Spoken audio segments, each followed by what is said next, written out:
Finally today, some cattle producers opt for summer calving. If you're doing so, you want to make sure your calves are getting the right amount of nutrition. Colostrum is the first milk produced after calving. It has a different composition than milk as it plays an important role in being the first meal a calf receives. Market Journal intern Madison Kreifles recently discussed this topic with an extension educator to learn more. It is essential for newborn calves to drink their mother's milk immediately after they are born.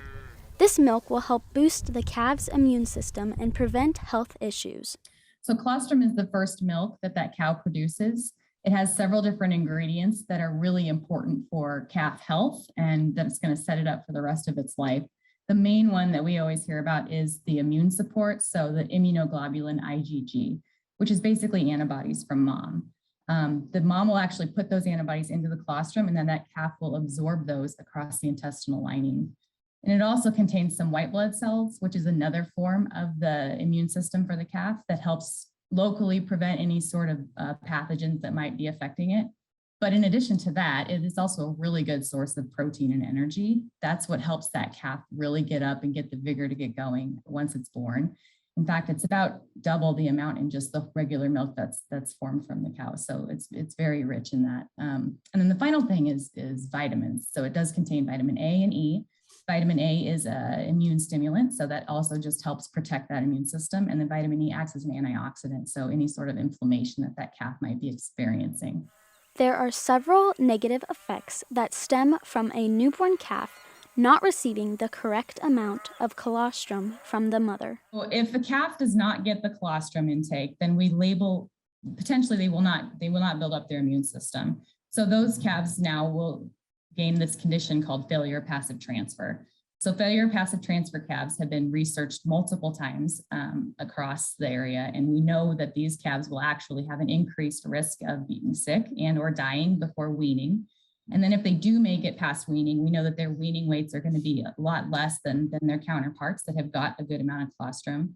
And once they get into the feeding period, they actually have a lower average daily gain than the rest. So their performance overall is stunted. There is a small time frame in which the calf should drink its mother's colostrum. If the first meal is not consumed in this window, it will begin to cause negative effects on the calf's health. So timing becomes extremely important in this situation. So when that cow will actually put those antibodies into her colostrum and then the calf will take the first meal, there is this certain time frame when those antibodies can be absorbed across the intestinal lining. The first 4 hours is key. So we have the best absorption that calf is going to get. We know that when we get to 12 hours of age, over half of those absorption sites have actually closed.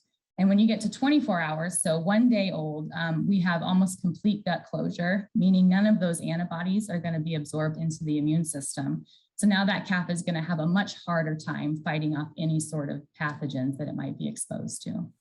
Understanding that not every situation is perfect, there are alternatives to colostrum if the mother and calf can no longer meet after birth. Yeah, so fortunately, we do have different options available. I always like to start by saying mother knows best. So if you do potentially have her caught, so if you pulled a calf, then it's really important to try and milk her out and provide that colostrum to the calf yourself so that you know that calf has gotten what it needs.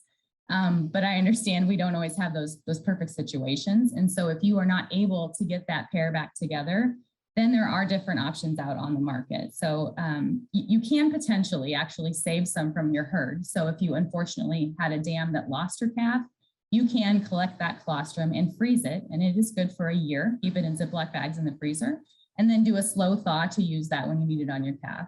But if you don't have that, then you can get a commercial product. These products are very, very important that you read the label. So the label will tell you what the source is. You want to make sure that you have an actual bovine milk product source, so whey protein. And you also want to see how many of those IgG antibodies are in that product. So we know that there's been lots of research on this that more is better. And we're starting to see that anywhere from 150 to 300 grams of IgG is actually what that calf needs in that first 12 hours of life. So on those bags, they will tell you how many grams of IgG is in that supplement or replacer. This becomes important because a supplement might only have 50 grams of IgG, and it's going to be less expensive than that replacer that's going to give you what you need, but you want to make sure what situation you're facing, if that calf doesn't have the ability to get anything else from mom, that you reach for the one with the higher amount of IgG in it.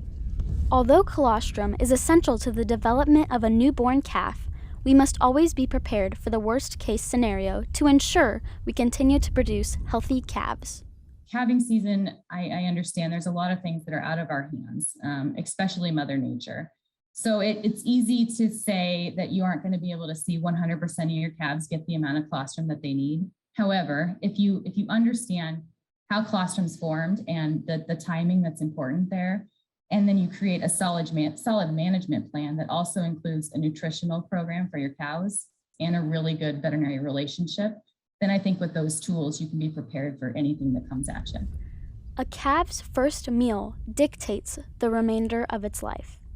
Whether this is done naturally by consuming the mother's colostrum or altered due to complications, the first meal should be filled with antibodies to boost the immune system, have a good source of protein, and boost energy to ensure a healthy life for the newborn calf.